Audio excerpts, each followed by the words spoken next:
আচ্ছা কাউসার, তুমি প্রতিদিন দেরি করো, এটা তো আমার অভ্যাস হয়ে গেছে। কিন্তু তানভীরের কি হয়েছে? তানভীর তো এরকম দেরি করে না। তানভীরের কি হয়েছে?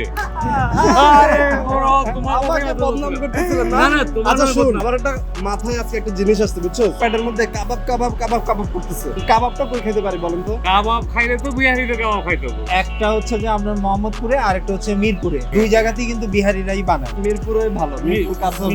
মিরপুরে হচ্ছে যে কাল্লু কাবাব অনেক আগের, অনেক পুরনো কাল্লু কাবাব। কাল্লু কাবাব কি আসলে অনেক পুরনো? তো আমি 20 বছর আগে থেকে খাই।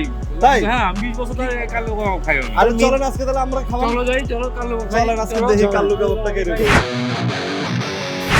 হ্যালো ভিউয়ার্স, চলে আসলাম ভোজনরঙ্গ থেকে গ্র্যান্ড নিউ এপিসোড নিয়ে।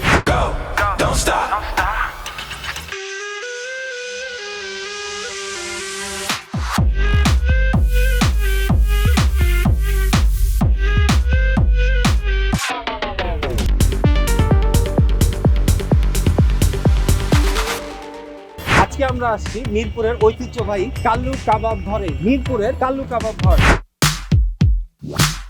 এই লোকেশনটা হচ্ছে মিরপুর 11 ঢালে বড় মসজিদের ঠিক পাশে। আপনারা এই রোডে আসলে অনেক কাবাব ঘর পাবেন, কিন্তু এই কাবাব ঘরটাই এখানে সবচেয়ে পুরনো এবং অনেক আগে। চলুন দেখি এখানে কি কি পাওয়া যাচ্ছে।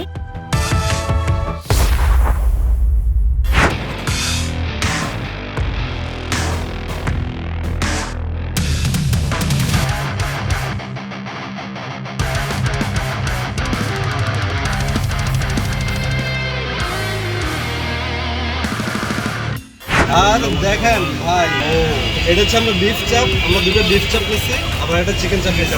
বিফ ব্রেইনের কথা শুনছিলাম, কিন্তু ব্রেইনটা আজকে পাই নাই। ব্রেইনটা খাওয়ার জন্য আমরা আরেকদিন আসবো।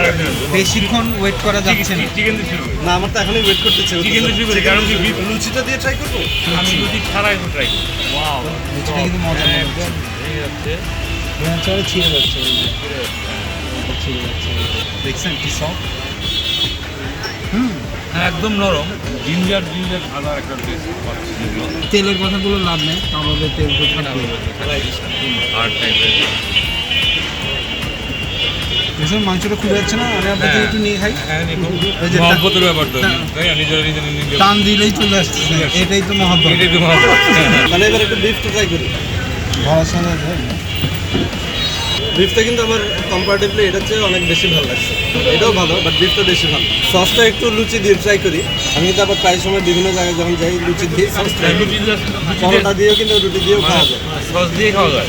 বিফটার চেয়ে আসলে আমার চিকেনটা ভীষণ মজা লাগছে। মজা আছে, এমন না যে মজা নেই, ভালোই লাগতেছে, বলবো যে অনেক মজা লাগতেছে ওরকম। দুটার মধ্যে কোনটা বেশি ভালো লাগছে? মজা আছে।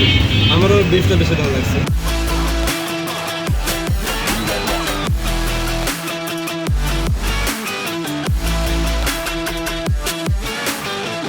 আপনাদের এই আলু কাবাব ঘর কত বছর ধরে? 52 বছর। 52 বছর ধরে হচ্ছে। আপনারা কি অন্য ধরনের কোনো মশলা দেন? না না, এটা মাহাজনের শুরু থেকে মানে এই একই মশলা দিনে কত কেজি গরু আপনাদের লাগে? ঠান্ডাতে একটু বেচা কিনা ভালো হয়, গরমে হয় না, হ্যাঁ, খুব কম। ভালো মন্দ দুটোটাকে নিয়েই চলতে হয় আমাদের। ভালো লাগলো, আপনাদের কাবাবটা খুবই মজা ছিল। আপনারা খেয়েছেন, আমরা খেয়েছি, আমরা অনেক দূর থেকে আসছি, আপনাদের এই ভালো কাবাবটা লেগেছে? খুবই ভালো লাগছে। যাক, আপনাদের কাবাব। আলহামদুলিল্লাহ আপনারা খেয়ে তৃপ্তি পেয়েছেন, এটাই আমার জন্য অনেক খুশি খবর। Thank you. আমি খুশি হলাম যে আপনাদের পছন্দ হয়েছে। থ্যাংক ইউ ভাই, দেখা হবে তাহলে আবার ইনশাআল্লাহ। ইনশাল্লাহ।